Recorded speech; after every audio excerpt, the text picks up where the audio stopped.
What's up? We're back with another episode of Basketball Culture. I'm Ebony. I'm Tyler, and today we got another guest with us, Hesh. If you just want to introduce yourself. Yeah, my name's Hesh, Coach Hesh, I guess, in the basketball community, and happy to be here.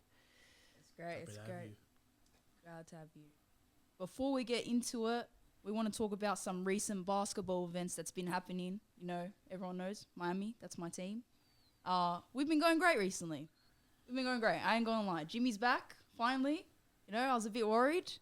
Tyler, how's the Warriors going? Well, over here, we're champions, so we have a different, different definition of going great. 7-7, not really great in my eyes. Right now we're 14-5, but we've lost a couple of easy games, so a bit disappointing. But overall, it's been all right. And Ash, do you follow any NBA teams or? Man, I cop out on this question all the time. Like, I don't really follow a team. I like certain players, I guess. Oh, yeah. And they jump around so much these days. Like, players be changing teams a lot, so it's hard. Yeah. And I'm not from, like, a city in the States, so it's hard to kind of have that loyalty. But, I've been watching the league for sure. I feel you. Well, I feel like it would be a disservice not to mention the Cavs right now. They've been hooping. Started 15-0, I believe. And they lost to the champions. That's the only team they really lost to, but... Yeah, I think they must have touched they must have did like a transfer of Miami or something, start of the season. I don't know. That was supposed to be us, That was supposed to be us. But yeah, good job to the Cavs. They're going crazy. If you say so. Well, talked a bit about some recent news, so have like a little game that we like to quiz, some of our guests we have on. So just a couple NBA questions and stuff like that and test your knowledge out. Yes, sir. So we'll just start off with, one of the legends, Kobe. Uh-huh. Which year was he drafted? And a bonus question, which team was he drafted to? 1996, number 13 with the Hornets. Okay. Nice. That's my guy. Kobe's my goat. So he's, a legend. Rest in peace. And then who has the record for most points in a quarter, NBA? Ooh. I'm going to say Clay. Yep. Is that the game where he has 60, 61 or something? And I think he had a quarter of like 30-something? 37. 37, there you go. Which is it's pretty crazy. Like wild, man. Most players' career highs is around 40. He scored in one quarter. And I think the stat was like 12 dribbles for all 60 points or something. Like something absurd. Wild, bro. Something absurd. Crazy. And then now we have a major throwback, kind of. I'll give you a clue there. I believe there was 2 players in history who have done this, but name a player who has won Rookie of the Year and MVP in the same season. Damn. Rookie of the Year and MVP. Yeah, it's pretty wild. I can't think of anybody recently. It's got to be like, give me a decade. Do you even know? Back in the day. Back in the day. 70s. All right, I'm gonna take a punt, like a wild guess. I'm gonna go Bill Russell. Not quite. It's not really one of the more known players, but it was actually Wes Unseld. Oh yeah, I heard the name. Yeah. I think if you play 2K, some of my team, you would know him. That's how I've heard of him really. But and who's the other one? You said 2 players? Yeah, I'm not sure about the other one, to be honest. Okay, that's but one of them. He's the most recent one, so it's probably someone from then we definitely back in the 40s or something. Yeah. And then I believe you're of Indian heritage. You played for India. Yeah. So we have, who was the first Indian NBA player? Ooh. First Indian, I think, to be drafted. I think it might have been Sim Bulla. Yes, sir. I think he got drafted by Sacramento, right? Yeah. Canadian guy, big guy. Big Yeah. And then to finish it off, just a couple nicknames, because we talk about the culture. Nicknames, heavy part of culture, and just if you can say who the player is. Yep. So, Agent Zero. Gilbert Arenas. Yes, sir. Goated scorer. Yes, sir. And speaking of Gilbert Arenas, had some scandals with some guns. Move on to AK-47. Andre Kirilenko. Yes, sir. Assassin. That Jazz team was dangerous too with him. That might be like the coldest nickname, considering that was his number and it's his initials. Yeah. I respect it. And his haircut was wild too. like that bowl cut box in the front. Yeah. Pretty interesting choice. Then we'll move to Big Baby. Glenn Davis. Yes, sir. Glenn Davis from the Celtics. Yep. And then we'll finish it off with The Matrix. Sean Marion. Yes, sir. Most unorthodox jumper For real. in Easy history. stuff. He was efficient though. So Yeah, I no, mean, he shot the piss out of if it. it ain't for sure. broke, I guess don't fix Facts. it. But yeah, did pretty well. Got pretty much all of them. Just missed the West Unsold one, but I'll take that. I don't assume most people would get that. Yeah. Yeah, congrats. It's crazy. Most people we've had have just missed on one question. Yeah. Like no one's got all of them right yet, but Yeah, it's always yeah. just one. That's a tough One one off. though. That one. Yeah. Yeah, I wouldn't. Because everyone's been getting them recently. I'm like, damn, need to Gotta get some get- harder one. Yeah. Yeah. For sure. Yeah, I like those questions. All right, moving on to the next segment. You know, since we're called basketball culture, we have a question for you. What's your definition of basketball culture? No Ooh. wrong answers. No wrong Yeah, answers. no, that's cool. I think basketball culture is, yeah, I think it evolves over time. Like I think as I've grown up, being involved in the basketball space and in the industry, I think there's been like, yeah, evolution over time. I think it's one of those rare sports that touches across a lot of different industries. Like I think there's a big crossover with basketball and hip hop, the music space, fashion. Like I think it's one of those things, rare sports where a lot of basketball players, especially in the NBA scene, they do have kind of influence and pull over a lot of different industries. So I think it's like ever evolving. I think it touches a lot of industries. For me though, personally, I feel like basketball culture's about grinding really hard to get really, really good. That's kind of the essence of basketball. That's what it is for me. And most of the projects that I'm involved in the basketball space revolve around that kind of mantra, I guess. And I think it's one of those sports where like work ethic is rewarded, and you know, working out is a big part of that culture as well. So yeah. I love that. I love that answer because, you know, everyone's kind of said that same thing, you know, hip hop and fashion is all involved. So I love that personal touch as well. For that sure. working hard. Yeah. Yep. Speaking of working hard, just want to do a throwback to kind of when you first like discovered basketball, you first started playing, how you Yeah. found it, and yeah, kind of into your journey into. For how you sure, become- man. I got into hoops. I was late. Like I probably picked up on it when I was about 15, 16. And it was the N1 mixtapes. They were getting dropped and they were kind of being circulated on like LimeWire. People were like downloading them on CDs and sharing them in high school, probably before your time. But like, I remember when they dropped, I was just like, it was like this whole street ball buzz that was going on.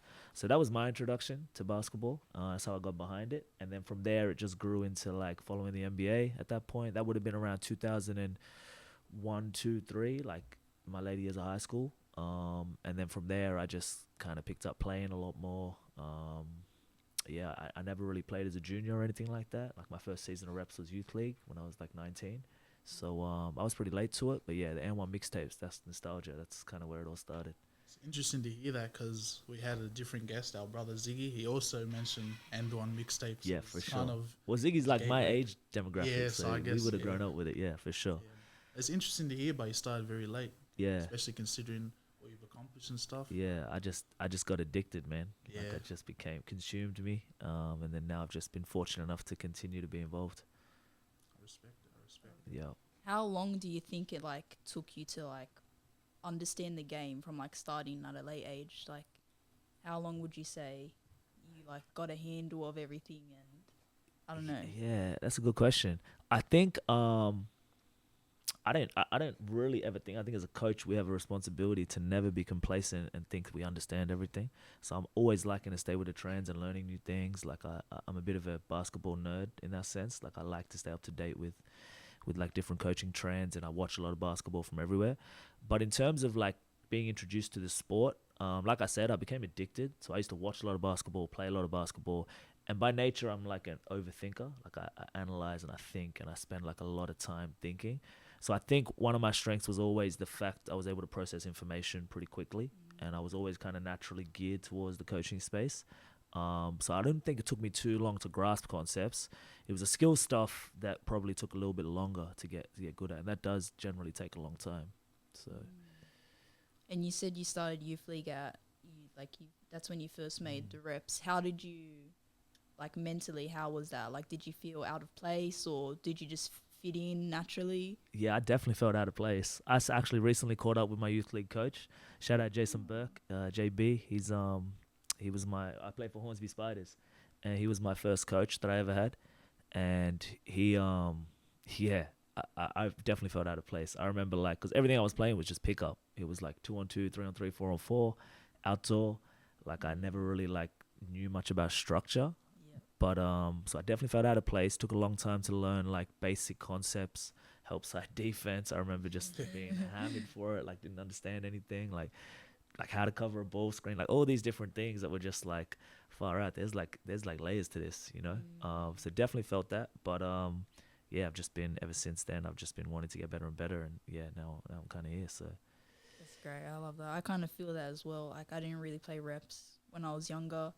Not because I wasn't good enough or I didn't make it or anything. I just didn't think I needed it, to be honest. Like I had that mindset, and like we didn't really have that much money as a family. So I just was expensive, like, man. yeah, I'm just like, I'm just going to train. You know, Yeah. my brothers can play reps. I'll let them play reps. Yeah, for sure. I'm just going to keep training. And then, you know, now senior years, it's a bit hard and everyone's played. That's and what it's I'm a bit saying. hard to fit in. And Yeah. so I definitely feel that, yeah. It's definitely a whole new world. Like, you think like you're a pretty good baller and stuff like that, and then when you go to reps, you realize there's a whole nother side of it. Like, especially with the talking and stuff like that. And if you come at a late age, most of the kids have been there like several years. 100%. They've already got the chemistry and stuff, and it's like they already ingrained the culture and stuff like that. But it's For definitely sure. 100%, man. experience. And just after reps, kind of like, what were your thoughts? Like, were you thinking you want to pursue this as a career, kind of, or were you more into the coaching space? Did that come later on, or? Yeah. So I wanted to like, so growing up I was a tennis player, and that's how I was like committed my life to tennis as a junior and tried to like make it. And pretty soon when I was like 15, 16, I realized like it's going to be tough. Like I probably hit that swallow that pill where I was like, okay, this is probably going to be tougher. So then I kind of naturally transitioned to basketball. When I got into basketball, I think it's my personality type. Like I just really get obsessed with things and like work really hard and like just like consume my everything I do goes into it. So I had a goal to like really want to go be a professional basketball player.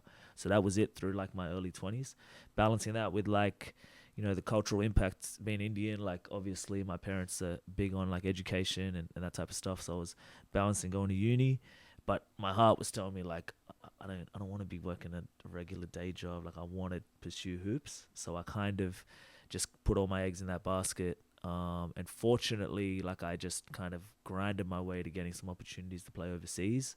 Managed to play in India for a few years. And that was cool. Great experience. Came back and trained a season with Illawarra Hawks. That was kind of the highest I went here. It was a grind, like unpaid train-on player, driving down to Illawarra every day to train as like a 27-year-old. They're all like, all the train-ons are like 19, 20. And I'm just like this, not letting go. Like I was just, I was holding on to that, like trying to really make it. So then from there, it was kind of like, gave it a solid crack. And then I actually started coaching with Charity Bounce. That was my first coaching gig like I'd ever done with Iban. I'm sure you guys know Iban. Yeah. Shout out to Iban, OG. I played with him in India as well. So he kind of got me a job at Charity Bounce, and we kind of coached. I was his assistant coach.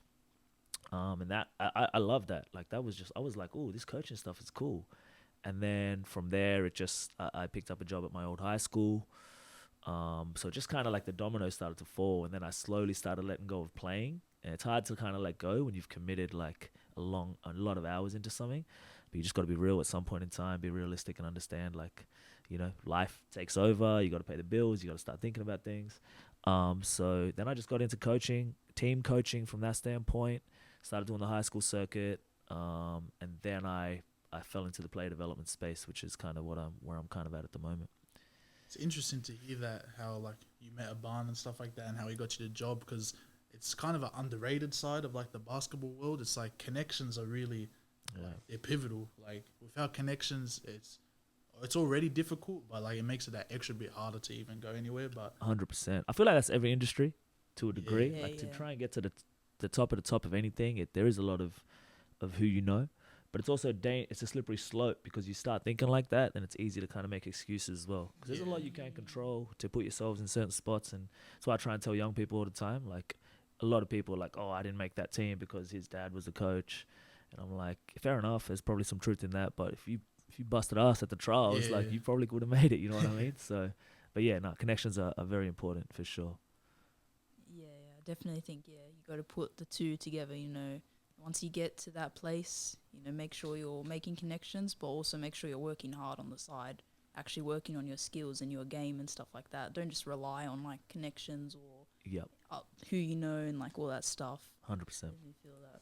It's actually when you mentioned you coached at Charity Bounce with a barn, I was thinking, I remember like back when I was playing, when I played for Sydney Knights, they went with Charity Bounce to Melbourne, I think. Okay. Were you coaching there? No, Because I don't think I ever met. I don't think I ever went to Melbourne with Charity Bounce. Okay. I coached a couple of those tournaments, like the I think it was like the Newington Classic. They play in like these private school tournaments. That's kind of where I went. I don't think I ever traveled with Charity Bounce. I only did it for a short period of time. I think it was like, this was probably like just before Tracy came on board. Oh, okay, yeah. So it was like OG days. I think Ian's still there. Ian's still there, I had a good relationship with him. Brett was there as well, a guy named Brett. I don't know if you guys knew him. He's still there. And I think Brett's moved on. Okay. I think Brett's moved on, but Ian was still there. So it was like a very small team. And it was before, like, they got all the ambassadors with, like, Kevin White and all these people coming in. They've done a great job growing that thing.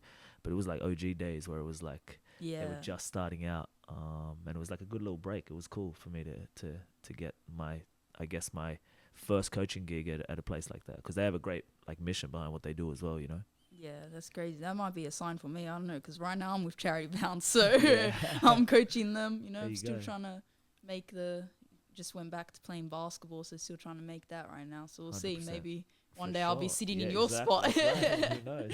Who knows? Oh yeah. You have something to say? Yeah, just a question about, you talked about how like you kind of bounced around some teams while you're coaching and stuff. How do you have like the mentality to like try to like, you're trying to secure like a permanent spot somewhere? So how do you like have the mentality to like never give up and keep going? Was it just something that was pretty much always ingrained in you? You mean like as a player? As a player and both a coach, like just trying to find like your spot. I mean, it's like, it's a good question, man. Like I think I'd like to consider myself relatively like persistent, like, and just I chip away at things until I make it happen. Like, I think I've been like that as a player. Like growing up as a scrawny Indian kid, it's hard to be a hooper. Like there's not many like that. It's, we don't really survive in elite level sports as a culture. Like we don't emphasize it. So I've always been against the grain and always kind of had my, I guess, been counted out a lot. Like I'm not trying to be a villain or nothing like that. I'm not trying to make it like that. But I'm like, I've just never really, I've always felt like I've had something to prove a lot of the time. And even as a coach, like I've never really had formal training as such. Like I wasn't a BNSW product. I wasn't like, learning from all these people around me. I have learned from a lot of people, don't get me wrong, but I never put myself in a position where I relied on a lot of things around me. Like I like to consider myself relatively self-taught, self-built type of thing. And I think with that personality type comes I think the natural and the organic evolution is, you just make it work. Like you figure out ways to make it work. And often it's hard and there's a lot of questions. Like I said, I was 27 as a train-on player. It's like, it's pretty easy to just look at that and be like, yo, what are you doing, man? Go get your life together. Like, you know what I mean? But it's like, I just get driven by passion.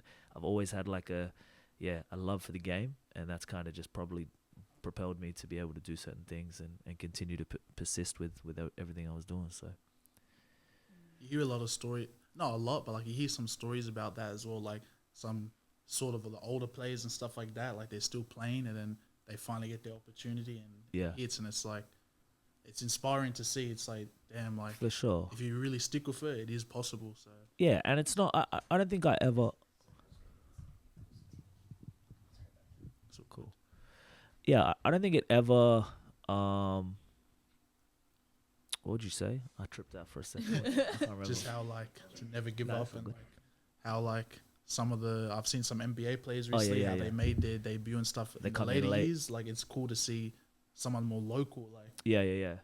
I mean, like, I don't think you ever, like, make it. Like, I wouldn't consider myself, like, I made it. Yeah. But it was more of a personal thing for me where I was, like, I really wanted to go get paid to play basketball and, like, get to travel and and feel like, hey, listen, I'm a pro. Like, even if it's not like NBA on TV or like an NBL contracted spot, it's like a very personal goal that I kind of set that I wanted to do. And like I said, sometimes that's more meaningful than some of the results or some of the other things associated with what people perceive success. So yeah, no, I definitely was a late bloomer with that stuff. I love that. I love that like passion and drive to just never give up though. I feel like, I don't know, I might be a bit of a hater, but I feel like with this generation, like, I don't know, the social media and everything, I feel like a lot of younger kids are just like kind of quitters a bit and kind of like just expect everything's going to come to them. Facts. And they don't want to like work hard for it a lot. So I love like always hearing like the older not older generation, but like people a bit older. Like I don't need me, even my age, I don't. And I feel like that's where it kind of started to drop. No offense, younger brother. But I feel like culturally across the board, I think like it's like getting deep, but like validation, I think now is like way easier felt by people. It's so much more connected. Like you can put a mixtape out of yourself playing local comp and get like 100 likes and a few shares, and you feel like that dopamine hit where it's like I'm valid now. Like people are sharing my stuff. Back when I was growing up, we didn't really have socials like that. So for you to be recognized or for you to get the respect of your peers, like it had to be like in person valid. Like you had to somehow create hype for yourself. Like you look at the numbers, even like the amount of kids that were playing college ball when I was kind of 18, 19, 20, it's like nobody. You had to go to the AIS to get a chance to go play college ball. Now it's like AUSA, Team Oz, and all these touring places, and it's great. Like it's connecting the world and it's giving opportunities. But then the downside is what you said. It's like I think people kind of get things handed a little bit easier now. It's great. Like it's great opportunities. Like I always say, like far out, I wish I was like young in this generation. I don't want to sound like an old head, but it's like, but I feel like now it's like, it's a cool time because they have so many opportunities. But if they lack, then they lose them, and then it's you know what I mean. You gotta pounce when you do get those chances. So I definitely feel like there's a lot of great players like out there making it, going to college, and like even for women as well. You know, you see big time a lot of the Sydney Ballers and probably other states. I'm not gonna, I don't really pay attention to that much Australian basketball, so I don't know what's going on in the other states. But it's great to see. But and then there is that downside with like, because like I said, I coach. So like coaching some of the kids, you know, want to make sure they're like staying on the grind. Like they see all these people like getting these spots, and I don't want them to think, oh yeah, it's easy. I'm just gonna get that. Like, you know, I want them to keep working hard. 100% to get to that spot. Yeah, no, I feel that. I think in mentioning that as well, like how like some kids are like more lazy and stuff like that. It's everyone has their own different like kind of styles of how they learn. Like some people, maybe they need that tough love, whereas some others maybe you need to be more chill with them. 100%, man. And just as a coach, I just wondering, have you experienced that? Like how your techniques and like maybe the way you approach your training sessions and stuff like that. Massively. You have to differ between people. Yeah. I definitely, man. Like I think what I value in the coaching space is like relationships. So if I split it into team coaching and player development coaching, like I like to wear like different hats depending on like what I'm doing. From an individual player development standpoint, like no doubt about it, getting to know how players learn, how they respond to adversity, how do they perceive information, like what their appetite is for certain things and where their headspace is at.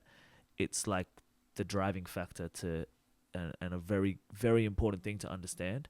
And I value myself on that. Like that's what I think one of my strengths is as a player development coach. Like you can get drills off YouTube. There's so many resources now you can find, but I like to think from like getting players to understand how to learn and how to become better and give them the tools so they can go and do it themselves and like really hold themselves accountable. That's kind of what my mantra is behind it. So it comes with what you said. It's like you got to figure out like, okay, what does this guy want to do? And I tend to have some baseline measures around that, like basic things. Like if I'm working with someone and they like don't come to the party in terms of like communication, like they're going to be late or if they're going to miss a session or if I sense excuses or whatever, like I'm at the point now where early on I would be like, oh no, like whatever, I just wanted to work with as many people as I can. But now I'm kind of a bit more established. Like I pick and choose the people that I want to work with. So I definitely account for differences and I'm all for different learning styles and the way people respond. But there's definitely some non-negotiables in terms of like basic work ethic and commitment and dedication. If you don't have, then like it's not the right fit. Like I'm not gonna really spend time trying to convince someone to grind. Like it's that's fair not what I'm enough. here for, you know. So yeah, Should be their kind of job. Like they're the ones that 100%. want to make it. You know, they should be Yeah. putting the work, not needing to someone to like beg them. yeah. I'm not a So, motivator. Like yeah. you should be motivated. Wake up in the morning, be motivated. I can help. You know what I Yeah, mean? but And I'll guide. But yeah, so Now with like your coaching, can you talk us a bit about like what's everything that you're doing Yeah. with that, and like for do sure. you coach any teams right now, Yeah, and yeah, like yeah. all that kind of stuff? For sure. Like I said, I wear 2 different hats. So like team coach, and then I do play development, which is like one-on-one stuff and small group stuff. On the team side, I've probably taken a back seat to that over the last 2-3 years, just kind of with the other opportunities that have opened up and different projects I'm exploring.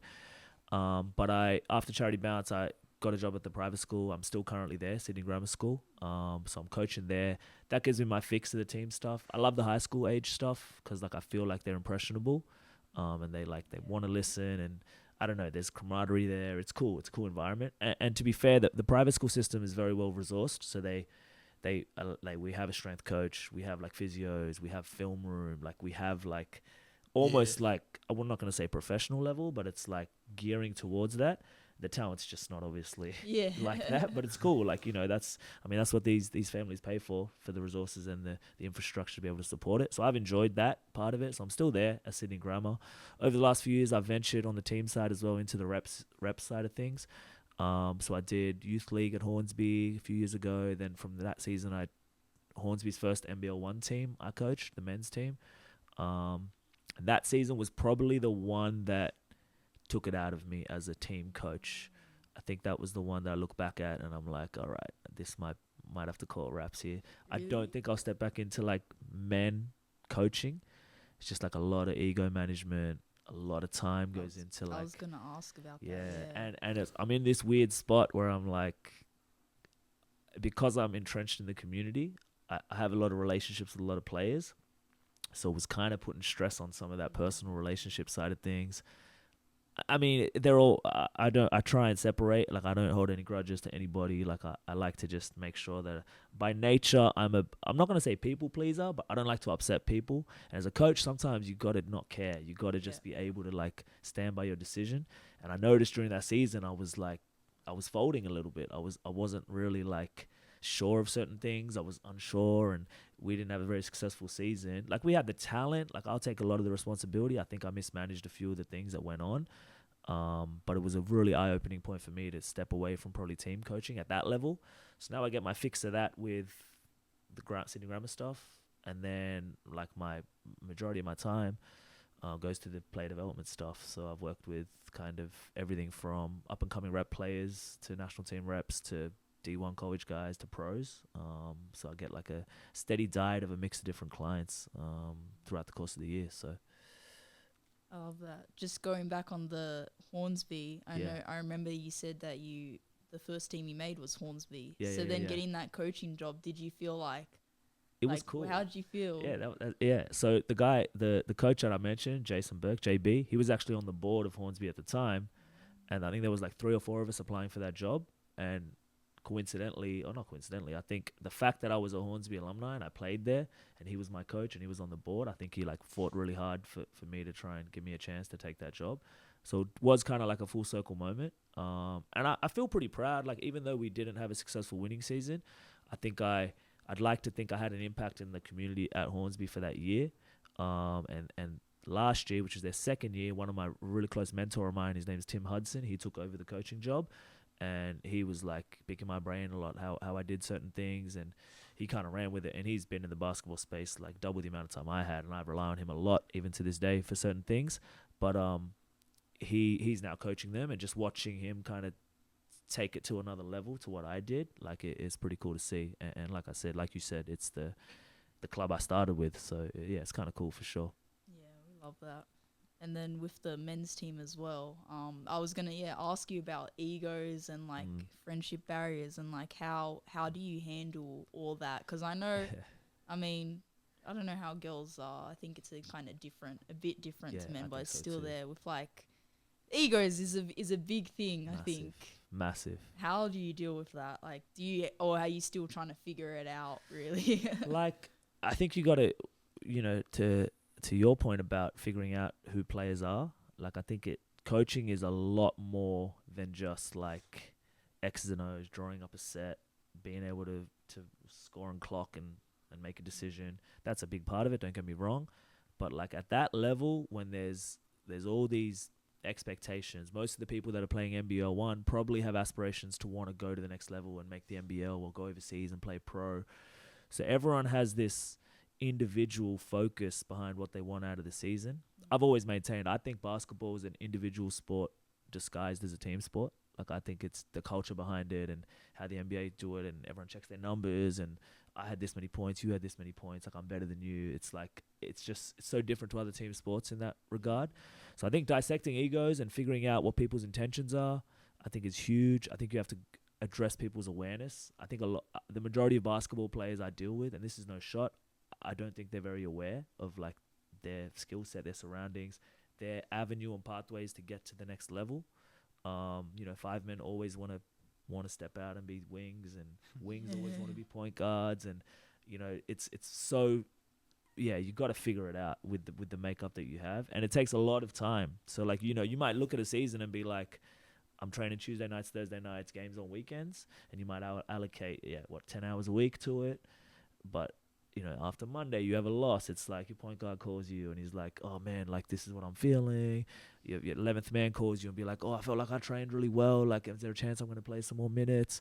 And you want to make sure you're accessible to everyone. So it ends up being like 25, 30 hours a week by the time you do film and talking to players. And I don't like to reject those conversations because I think it's my job as a coach. Like, it's part of the job. But it drains you just trying to like work through those situations and trying to figure out players' mentality and where they're at. And the whole ego thing is like, you got to have an ego to hoop.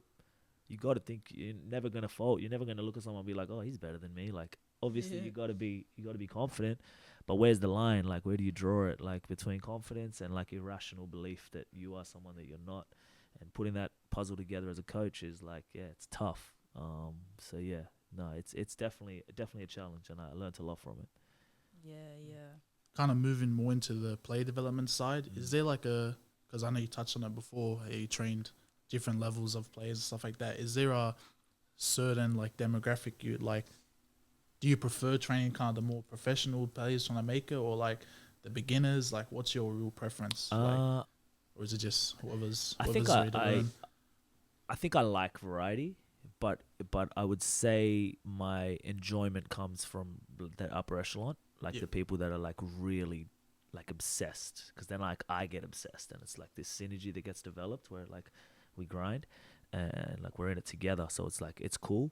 But with the younger demographic, I like being able to shape their mentality to a degree and watch them develop. Like, I've worked with kids when they were maybe 12, 13, and then seeing them get to like 16, 17, and now they're like 6'6", and it's like, where did this come from? And they're a bit tougher and stronger, and knowing that we've put in like hours into that is cool.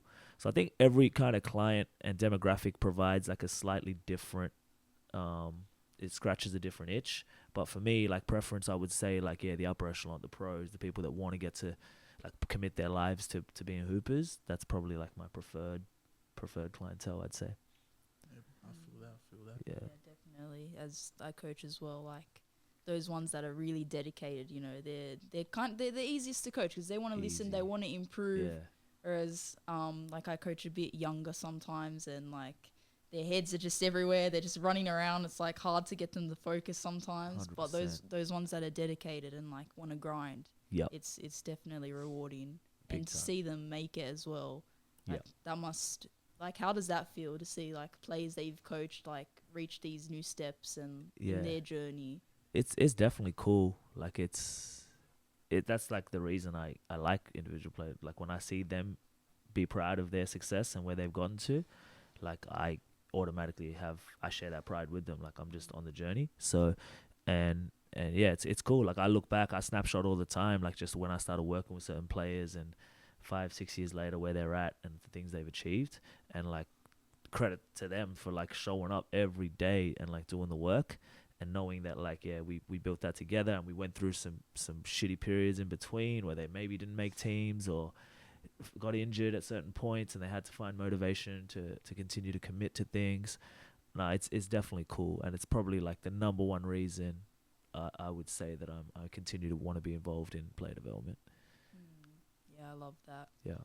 I see if you put the work in, cameras on me. Put the work in. Keep Facts. grinding.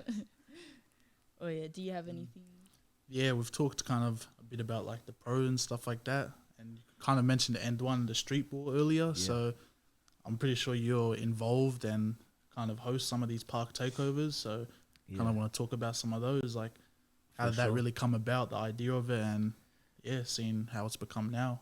How does that feel? Yeah, no, for sure. So Brefo is one of my guys that I've known for a while. I actually started coaching him when he was like in high school. I helped him. Well, I think he was trying to get to college at a point in time, and it was pretty cool. Like he got to some ranks. He made the state team and stuff as a junior, and always had potential to be a good hooper. But he's also been like a character and a bit of a funny guy, I guess. I think he had this concept where, not him, I think he would have seen it in the States somewhere, which is basically like showing up to a court, miking yourself up, talking a bit of shit, content stuff. Like that's the day and age now. It's like everything is content. Content is king, they say. So that was probably like 4 years ago. I think he started doing a few things, and I noticed a couple of things. So I just hit him up, and I was like, dude, this is kind of cool. Like, you know, what are your plans with it? What are your visions with it?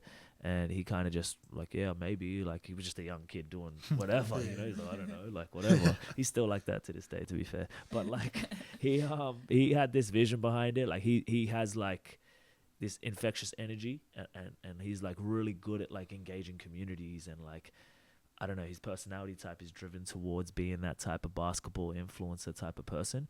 So then we just came together and decided to I said, like, I'll take care of like back end stuff. I'll try and help with like relationship building and maybe providing some structures and foundations behind your visions, your brand, your visionary. Like, you're the visionary.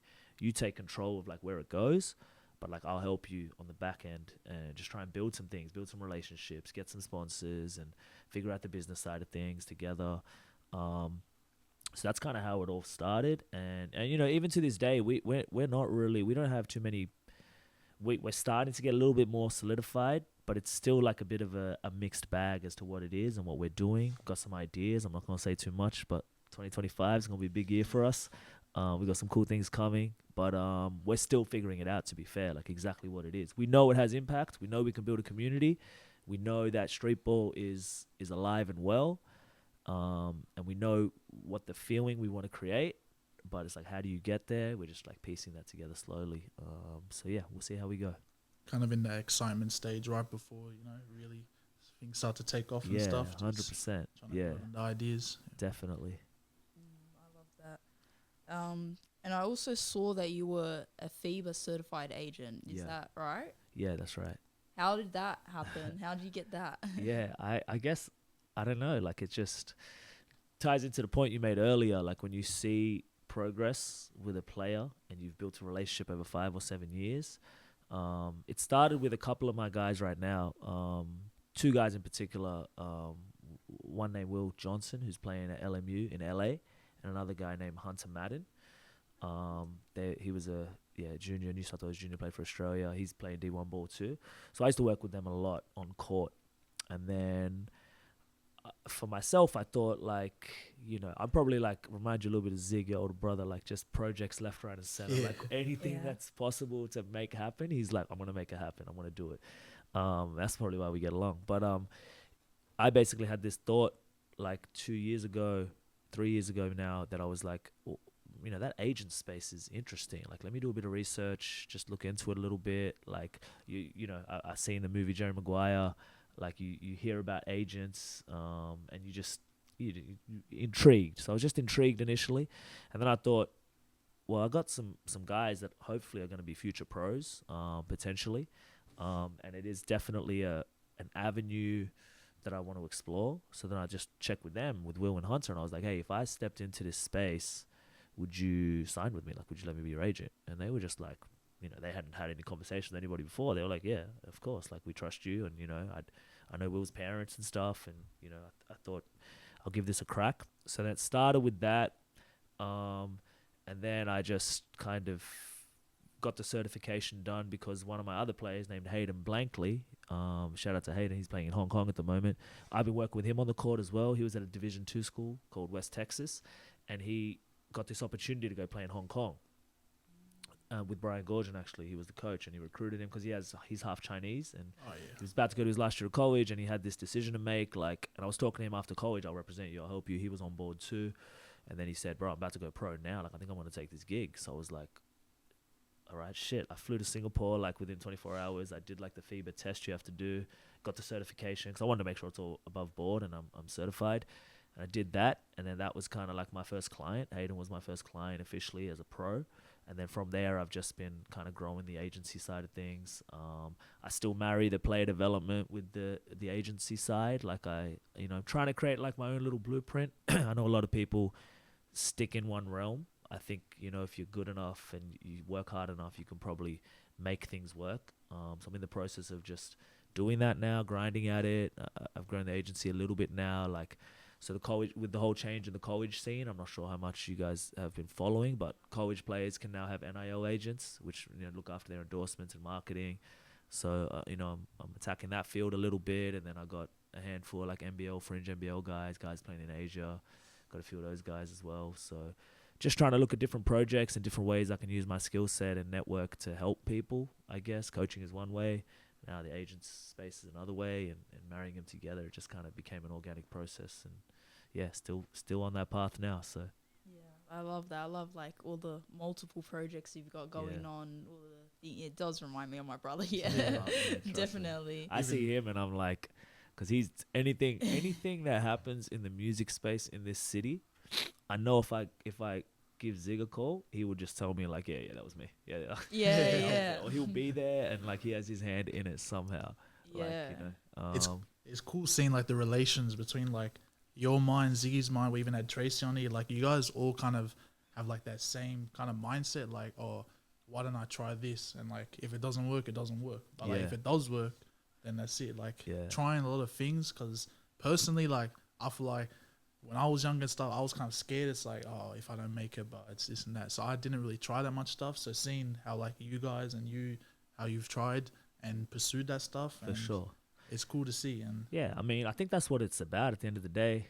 Like I said, even as a player, I was pretty unorthodox. I was older. I was, over the hill, as people would say, but I just kept grinding to want to do it. And it's just kind of transferred into my professional life. I try different things. I try and not be held down by maybe what expectations are or what people assume or what people think. And if I can change the fabric, like I said, like I'm trying to just do it the way that I think it needs to be done, and back yourself and be confident with it, and you never know what's going to happen. Yeah, I love that. I feel like I'm kind of in the middle of that because like I don't know, I just love so many things. I have all these things. I'm like, let me do this and let me do this and let me do that, but then that fear comes in for me as Big well. Time. Fear's normal like, though, Yeah. At the end of the day, like, what are we scared of? What's gonna happen? You know what I mean? Like, it doesn't work. Like you said, doesn't work. Or if it doesn't work, you find something that does work. You know what I mean? But yeah, taking that first step is always the big one. But yeah, you got to do it at some point. Yeah, definitely. Got to make that leap of faith sometimes. For sure. Yeah. I just want to go back quickly to the friendship and versus coach, because I think that's really interesting. Like, how do you deal, because we talked about the egos, I know, but then how do you deal with like the friendships? And like you said, like you were like a bit like worried about like you didn't want to cross the line sometimes, because me as a coach as well, like now with the kids, like a lot of the girls, I mean, I don't know if they look up to me, but like sure they do. If you're coaching them, probably they do, yeah. But sure. like they always come and talk to me about stuff, and I like love that. And then thankfully I haven't had the opportunity where I've needed to be hard with any of them and like kind of separate that. But I'd love to know how you deal with that. I think it depends on like the it's case by case, I would say. Depends on like the age and where they're at. Like I'm a pretty young head coach, or when I started I was pretty young. Like I feel a bit older now, but like I like to think I can relate to the younger demographic. I was talking to Jenny earlier. I think I'm in that like middle child kind of phase where I'm like, I'm able to go in and have conversations with like like a 60-year-old guy that owns an NBL team and talk business and figure out like what we're talking about. But then I'm able to talk to like a 15-year-old kid that's showing me like TikTok and Snapchat or whatever, and I can like relate a little bit and at least show that like I'm relatable. So I think that's like the number one thing. Like for me, it's like being relatable, and then once you build trust with that, I think that automatically allows you to be hard on them a little bit because they trust you a little bit and they know it's coming from a good place. But it is a balance. Like I think I'm softer as a coach. Well, I definitely was way softer before, but I've become a little bit more ruthless with certain delivery of messages and what I stand for. And I used to always hate, well, not hate, but like when I was younger and I'd see like an older coach, I'd be like, man, this guy doesn't get it. He's just angry. And now I'm like, I have a long day and I go to training and these guys are like being lazy. I'm like, I just want to rip them apart. Like, and now I have this moment where I'm like, oh, maybe I was just like lazy and the coach was not, you know what I mean? Not with it. But I feel like the thing that I'd always learnt was like, to your point around friendships, it was like, if you can develop a relationship with a player and they can respect you for like being real and it's a genuine relationship, I think you then extend the courtesy to be like, I'm going to hold you accountable now. Like that's kind of comes with the territory right here. So I always try and do that. But it's also really hard it was hard for me at the NBL 1 level because they were grown men as well. You know, when they're high school kids, it's like they respond to authority a little bit better. Like you got a grown man and you're like, you start talking disrespectfully. It's like throwing hands now. It's like, you know what I mean? You can't use authority. So it's a different kind of kettle of fish with that one. But I always like to think that relationships hold true. But in order for that to happen, you have to trust in the players that you're working with and you trust their intentions and you trust that they're aware of everything that's going on, which is a whole different challenge altogether as well. Yeah. Trust, very important, like everything. Yeah. Massive. Like that. Do you have anything else you want to mention?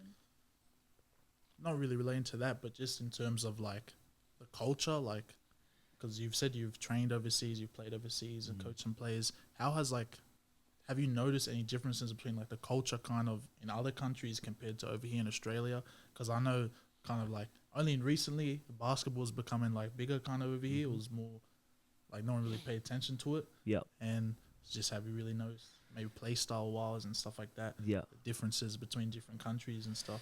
Yeah, I think you touch on a couple of things there. I've been to a few countries. I think every country has like a different flavor. I think across every sport, I would say like the culture of a country, the feel of a country like seeps into the sport. I would say the biggest difference, like forgetting the technical side and the play style, just from like culture standpoint, I think Australia struggled to and this is my experience and it's just me and this is how it's been, and I've spoken to people that have had similar experiences. I don't think we celebrate like individuality enough, and I don't think we celebrate success enough. I think we're quick to like judge and hate, and people like band together through hate. Like if someone's trying to do something different or they're trying to stand out, it's Australia's like, for me it's always been like just haters. Like I just feel like that's like the norm. Like if you try and do something or you try and work out too much, it's like, oh, why are you trying so hard? Like why are you doing this so much? Like why are you doing that? Like everyone just tries to, instead of being like, oh cool, like this guy's grinding or something, like he's doing something different. So I feel like playing overseas, I noticed that like when you were talking about going to Malaysia, like you notice like they just like celebrate things, and they like you're from another place and they watch you hoop, and like you're not famous, you don't you know what I mean, but they come and take photos with you. Yeah, like heaps of them. Met you. And it's like a cool feeling. You feel like, oh, like these people are like, they just love the sport, they want to be there. They don't know who I am. But they like the fact I'm from another country, and they probably think I'm good at basketball, so it's like I'm having an impact. And it's like so different culturally. Here, like that's never gonna happen. You hear people all the time, like, I'm not gonna go that. No, I'm not gonna watch them play. Like I don't want to go do that. And that seeps into like kids and how they're shaped and how they view it. So I feel like that's like one of the biggest cultural things. And I don't know if that's ever gonna change. That's just how we are as a nation. I think also like there's a lot of benefits in Australia as well. Like I think we're pretty competitive and cutthroat, and we play like tough, like all these industries, sports, music, whatever it might be. I feel like there's a toughness in Australia and like a grit underdog type of thing that also exists, which is kind of cool. So the first thing is like every place has its cultural impacts within the sport that I think are important to recognize. From a play style standpoint, I think it evolves. Like when I played in India, that they're like behind the 8 ball tremendously. Like up until when I was playing there in 2016, 2017, 80% of basketball, 90% of basketball is outdoor. Like it's still an outdoor sport. Like they don't have the infrastructure and the I think there was a stat in 2016. I think there were 5 like FIBA certified indoor courts in the city of Delhi. Damn. Like there's like 5 courts at the Wolves Stadium. Like, Yeah, you know what I yeah. mean? In like one complex. So it's like they're behind from like an infrastructure standpoint, and that seeps into then obviously being behind on like concepts and coaching and skill development and everything like that. So I feel like different parts of the world like just evolve differently with the sport. I think that's one area Australia excel. Like I think we're very good at making things work, and like for a population of 25 million, we compete in every sport that we do. Basketball is no different. Like I think, what do we have? The most NBA players apart from the States? Yeah, I'm pretty sure. You reckon? Maybe Canada? Oh yeah. Australia? I think it'd be close. Like, Yeah. we and I mean, we probably have, a quarter of the population of Canada, and we still kind of make it work. So I think our style is like to be kind of that underdog type of thing that comes through. And then from a play style standpoint, also, I think Australia are much more like team oriented. Like I think they tend to be less about individuality, less about like breaking people down one-on-one, which is like the States is big on that. Like skill development, high school ball is like flat. Everyone get to the corners, let me go. Over here, it's like we don't really play like that. Everything is about concepts and plays and sets and spacing and timing and understanding. And so, yeah, there's definitely some differences all around the world with the sport. And in my experiences, I've definitely seen that. Yeah, I like what you said about like the haters thing, because like I've been to Malaysia twice now, once in May and just came back recently, and I was like trying to figure out what was going on, because like when I went the first time, I was like kind of just got back into basketball, but it was like wasn't having that much fun with it, and I was like, why? Like I love basketball, like what's going on? Then I went to Malaysia and played, I'm like, I love basketball. Like, this is amazing. Like, exactly. Wow. Yeah, yeah. And then I came back and I had the same feeling. I'm like, okay, so it's Australia. Like, why am I like just not feeling it in Australia? And I didn't realize, and even the second time that I went, it was the same thing. I'm like, I was so excited to go back because I'm like, yes. Yeah. Like, I just love basketball and playing, and like the culture there and the community there is just so amazing. 100%. And like, yeah, when we went that second time, it was so good. Like, I went with ACBA, shout out to them, and Uncle Leon. It was Uncle just Leon's amazing. a goat. Yeah. He's my guy. He's a goat. He's a goat. Yeah. So funny too. Yeah, he is. We've had some good times together. Yeah, definitely. And so he took us around to like the villages, and he took us to his hometown, and it was just amazing to see all that like culture stuff, because I didn't get that the first time I went. It's unreal. And the outdoor courts too, yeah. When I first went there, I didn't expect it, and I brought my good shoes, and I'm like, we're playing outdoor.